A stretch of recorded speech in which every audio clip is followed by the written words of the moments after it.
Good morning everybody. आज हम पढ़ेंगे महाजनपद काल का इतिहास। तो 6वीं शताब्दी ईसा पूर्व अर्थात वैदिक काल का समाप्ति का समय। 6वीं शताब्दी ईसा पूर्व।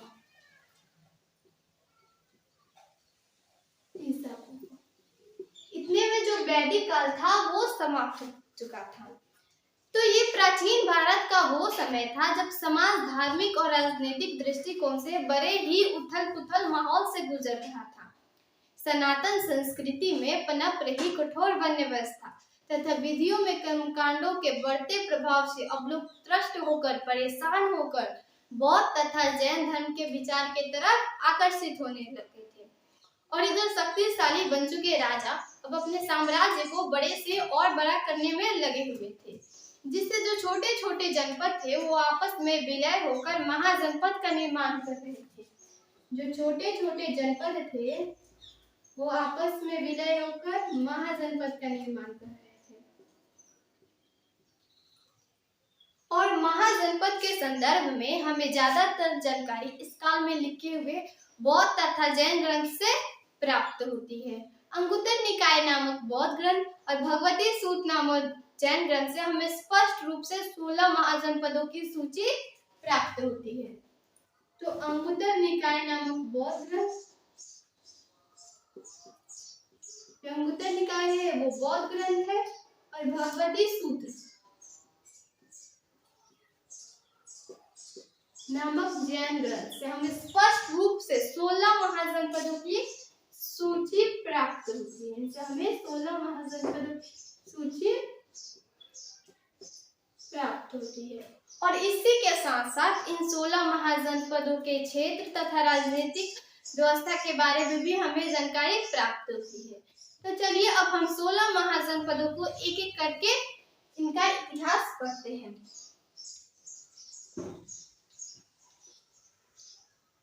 तो सबसे पहले हम पढ़ेंगे मगध महाजनपद।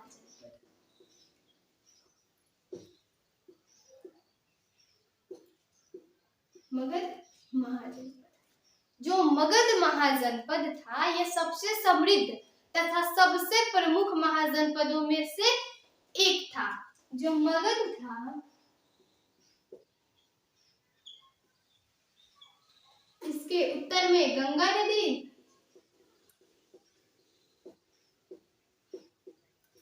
पूर्व में चंपा नदी,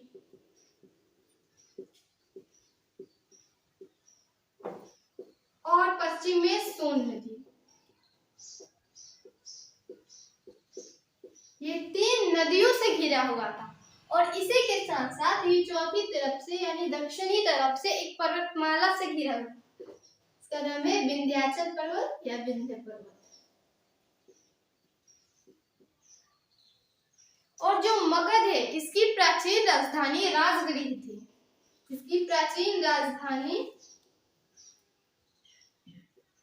राजगृह थी, लेकिन कालांतर में इसकी राजधानी बदल जाती है और राजा उदयन के द्वारा पाटलिपुत्र को मगध का राजधानी बनाया जाता है। तो कालांतर में इसकी राजधानी पाटलिपुत्र हो जाती है। अब जो मगध महाजनपद है ये वर्तमान में बिहार के दक्षिणी की तरफ, यह पटना से गया के बीच पड़ता है। पटना से गया के बीच यह स्थित है। तो ये था मगध महाजनपद। और प्राचीन ग्रंथों के अनुसार बृहद्रथ को मगध का पहला ज्ञात शासक माना जाता है। उसके बाद जरासंध भी एक प्रतिष्ठित शासक रहे थे। बाद में राजा बिंबिसार के शासन में मगध का काफी विकास हुआ, इसलिए मगध का वास्तविक संस्थापक राजा बिंबिसार को माना जाता है। तो चलिए अब हम एक और महाजनपद के बारे में पढ़ते हैं, जिसका नाम है अंग महाजनपद।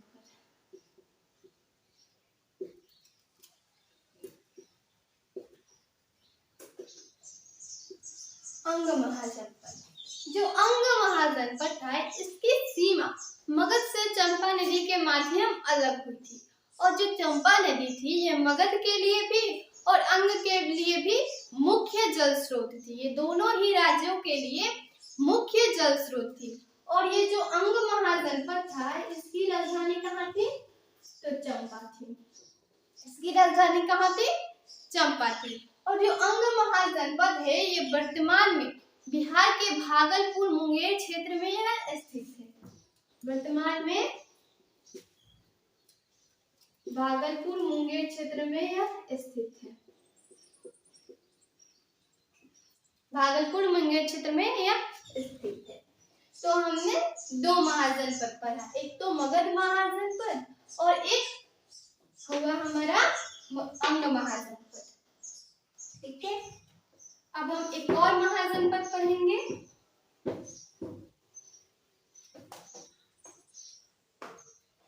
इसका नाम है वज्जी संघ महाजनपद।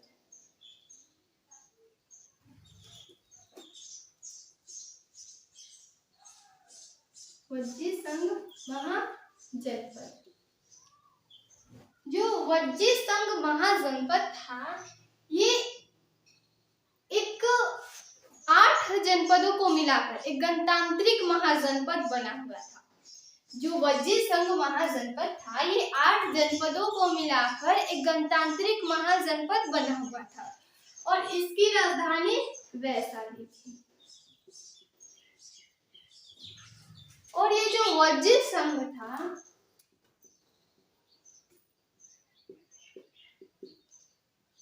इसके उत्तर में गंगा नदी और पश्चिम में गंडक नदी,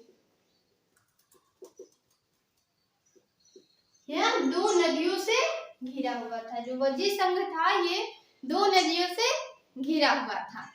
तो चलिए अब हम एक और महाजनपद पढ़ेंगे जिसका नाम है वत्स महाजनपद।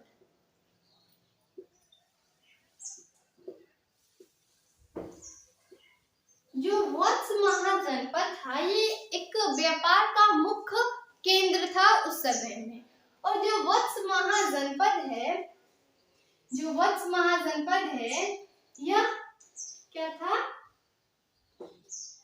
जो वत्स महाजनपद है ये तो एक उस समय में व्यापार का मुख्य केंद्र बना हुआ था और इसको राजा उदयन के द्वारा 7वीं शताब्दी में बसाया गया था। इसकी राजधानी कहाँ थी? इसकी राजधानी कौशाम्बी थी।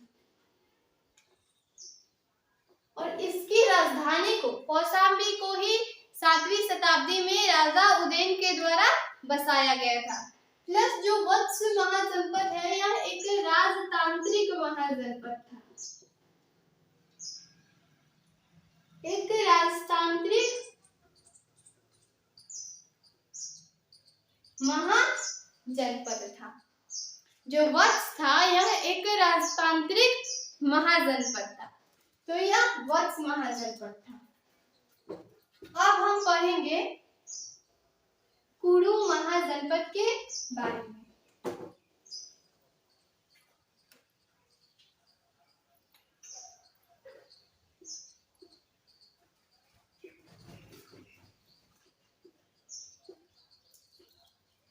जनपद के बारे में अब हम पढ़ेंगे कुरु महाजनपद के बारे में। तो जो कुरु महाजनपद था ये दिल्ली के पास स्थित होने वाला एक महत्वपूर्ण महाजनपद था जिसका राजधानी इंद्रप्रस्थ था।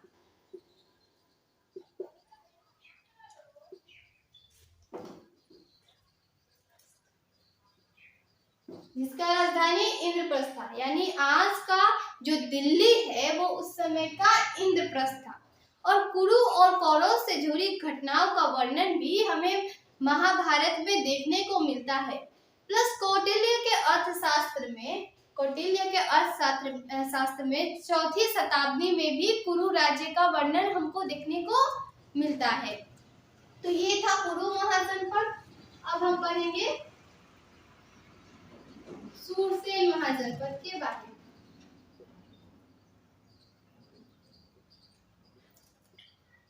सूरसेन महाजनपद, जो सूरसेन महाजनपद था तो इसकी राजधानी कहाँ थी? जो सूरसेन महाजनपद था इसकी राजधानी मथुरा थी। और सूरसेन के राजा सूरसेना ने महात्मा बुद्ध के समय में सूरसेना ने महात्मा बुद्ध के समय में इसका प्रचार प्रसार किया था। यहाँ के राजा सूरसेना ने बौद्ध धर्म का प्रचार प्रसार किया था उस समय में।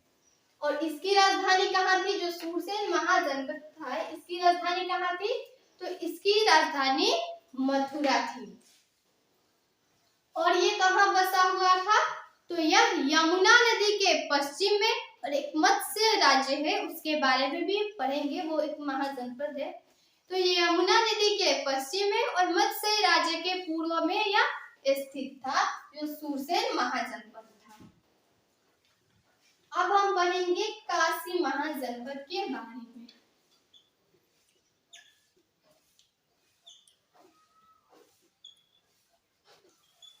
काशी महाजनपद के बारे में। तो जो काशी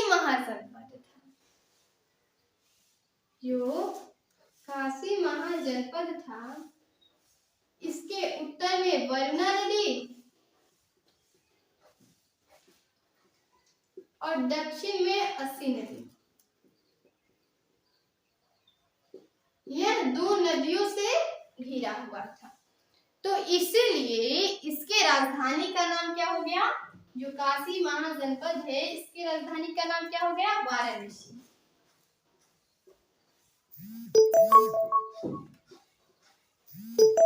और जो काशी महाजनपद है वो वर्तमान में वही स्थित है जहाँ इसकी प्राचीन स्थिति, यानी वर्तमान स्थिति वही है जो इसकी प्राचीन स्थिति थी।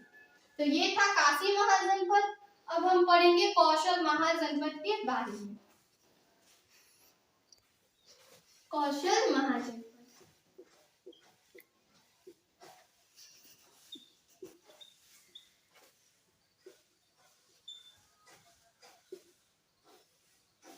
अब हम पढ़ेंगे कौशल महाजनपद के बारे में। तो जो कौशल महाजनपद था, ये मगध महाजनपद के करीब ही स्थित था। जो कौशल महाजनपद था वो मगध महाजनपद के करीब ही स्थित था। तो ये जो कौशल महाजनपद था, इसकी ऐसी दो राजधानियां थी। तो एक तो उत्तर की राजधानी थी और एक दक्षिण की राजधानी थी। तो इसकी दक्षिण राजधानी और उत्तर राजधानी, ऐसे दो राजधानियां थी इसकी। दक्षिण राजधानी कहाँ थी? तो श्रावस्ती थी।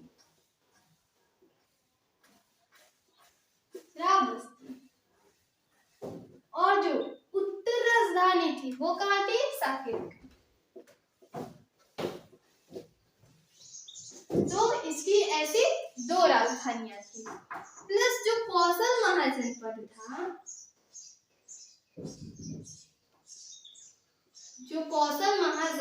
था, इसके दक्षिण में गंगा नदी, पूर्व में गंडक नदी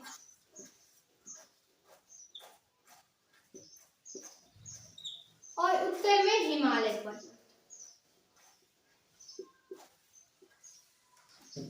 पर्वत से यह घिरा हुआ था। और इसकी जो कौशल महाजनपद है, इसकी वर्तमान स्थिति कहाँ है? तो इसकी वर्तमान स्थिति यह उत्तर प्रदेश के फैजाबाद, अयोध्या में अभी ये दिखाई पड़ता है। जो कौशल महाजनपद था, जो वत्स महाजनपद था जिसके बारे में हमने पढ़ा, तो जो कौशल महाजनपद था, वत्स महाजनपद था, मगध महाजनपद था, ये तीनों बहुत ही महान महाजनपद थे। तो अब हम पढ़ेंगे मल्ल महाजनपद के बारे में।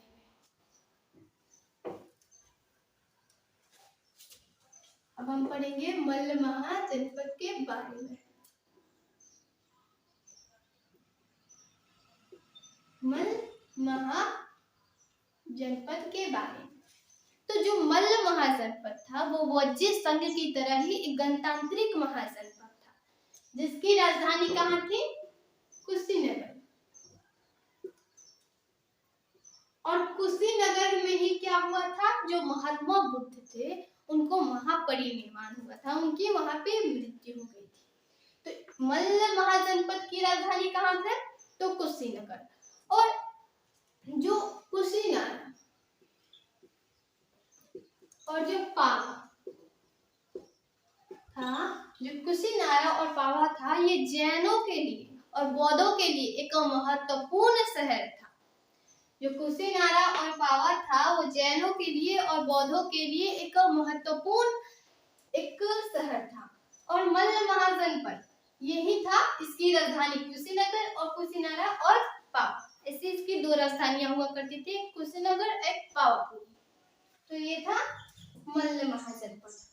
अब हम पढ़ेंगे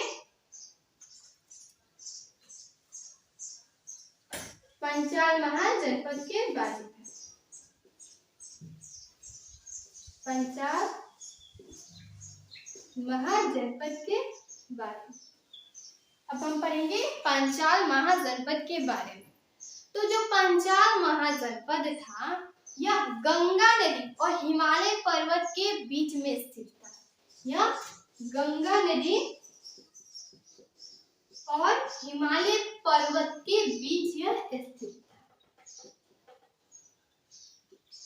पर्वत के बीच यह स्थित था। और इसकी राजधानी जो पंचाल महाजनपद है, इसकी राजधानी कहाँ थी? तो इसकी राजधानी अहिंसा थी।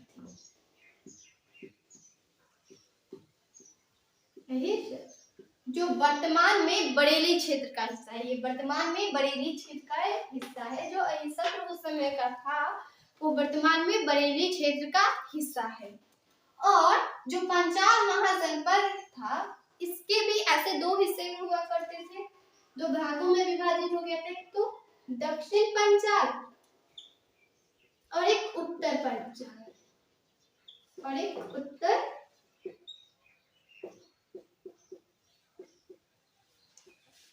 पंचाल। तो ऐसे इसके दो हिस्से थे। तो अब हम पढ़ेंगे चेंदी महाजनपद के बारे में। चलिए अब पढ़ते हैं चेदी महाजनपद के बारे में। चेदी महाजनपद के बारे में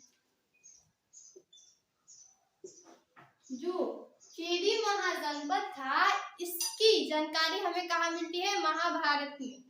इसका भी वर्णन हमें महाभारत में देखने को मिलता है। और इसकी राजधानी कहाँ थी? इसकी राजधानी का शहर शुक्तिमती था।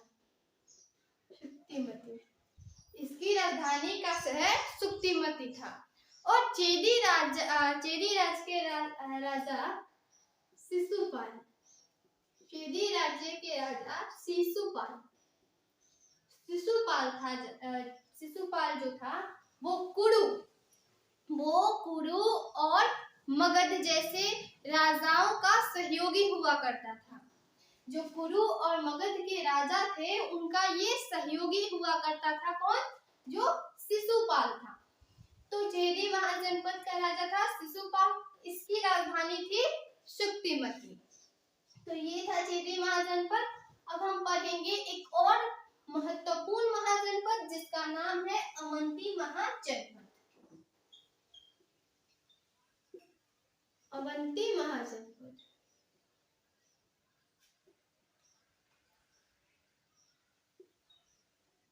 अब हम पढ़ेंगे अवंती महाजनपद के बारे में। तो जैसे कि मगध था, वत्स था और कुरु था, उसी कौशल था सॉरी, तो उसी की तरह ये तीन महत्वपूर्ण एक राज्य के रूप में थे। तो उसी की तरह ये चौथा एक राज्य था, ये भी बहुत महाजनपद था। तो इसकी वर्तमान स्थिति कहाँ है? जो अवंती महाजनपद है इसकी वर्तमान स्थिति मध्य प्रदेश है। ये वर्तमान में मध्य प्रदेश में देखने को मिलता है। और जो अवंती महाजनपद है तो यह नर्मदा नदी के वजह से दो भागों में विभाजित हो गया था, एक तो उत्तरी अवंती और एक दक्षिणी अवंती। तो एक उत्तर की अवंती और एक दक्षिण की अवंती।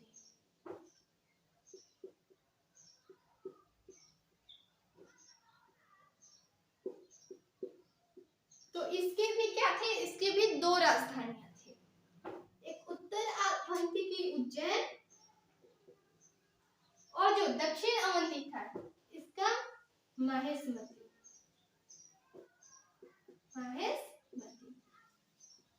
तो ये था हमारा अवंती महाजनपद। अब हम पढ़ते हैं और महाजनपद जिसका नाम है मत्स्य महाजनपद।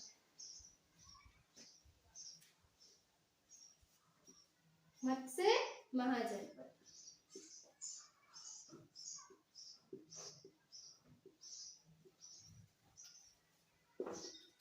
तो जो मत्स्य महाजनपद था ये उस समय में कहाँ था, तो जो हमने पढ़ा कि कुरु राज्य के यहाँ पूर्व में और यमुना नदी के पश्चिम में यह स्थित था।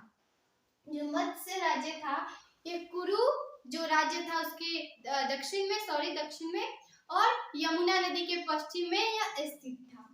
तो मत्स्य महाजनपद था, इसका राजधानी कहाँ था, तो इसका राजधानी विराटनगर। इसका राजधानी कहाँ था, तो इसका राजधानी विराटनगर था।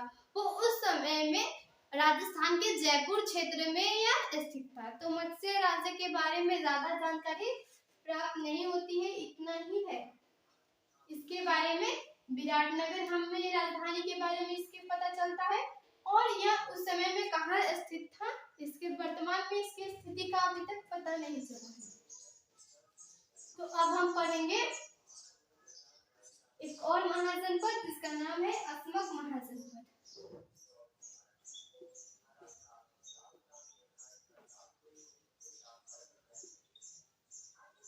अस्मक महाजनपद, जो अस्मक महाजनपद था वो दक्षिण भारत में स्थित एकमात्र महाजनपद था। ये दक्षिण भारत में उस समय में स्थित था। कहाँ था, तो दक्षिण भारत में।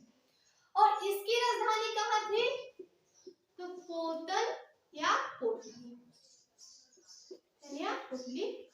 के नाम से इसकी राजधानी को जाना जाता था। जो अस्मक महाजनपद था इसकी खास बात क्या है कि ये दक्षिण भारत में स्थित एकमात्र महाजनपद था और वर्तमान में ये आंध्र प्रदेश में देखने को मिलता है।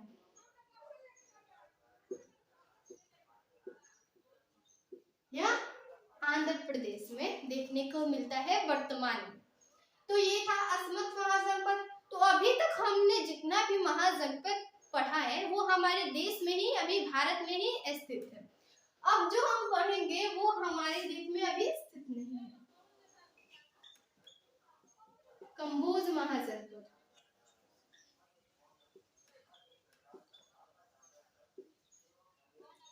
अब हम पढ़ेंगे कंबोज महाजनपद के बारे में।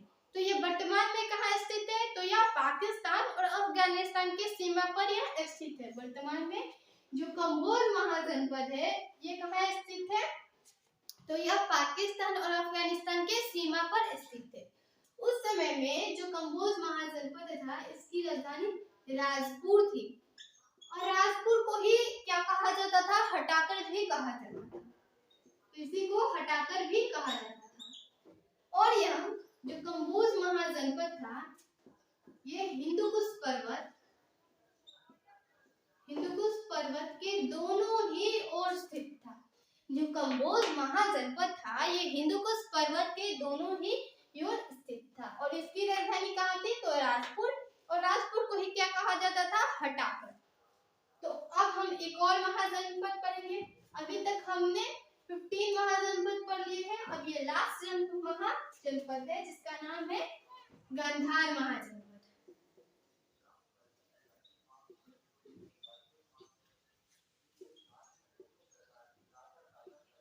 जो गांधार महाजनपद था वो पूरे विश्व भर में शिक्षा और विद्वानों के लिए प्रसिद्ध था, जिसकी राजधानी कहाँ थी, तक्षशिला। इसकी राजधानी कहाँ थी, तो तक्षशिला इसकी राजधानी थी। जो तक्षशिला थी वो एक शिक्षा का एक प्रमुख केंद्र थी और वर्तमान में यह पाकिस्तान में यह स्थित है। तो यहाँ पे जो है वो हमारा 16 महाजनपद कंप्लीट होता है। अब हम आगे के वीडियो में क्या पढ़ेंगे, मगध महाजनपद के उत्कर्ष के बारे में पढ़ेंगे। Thank you.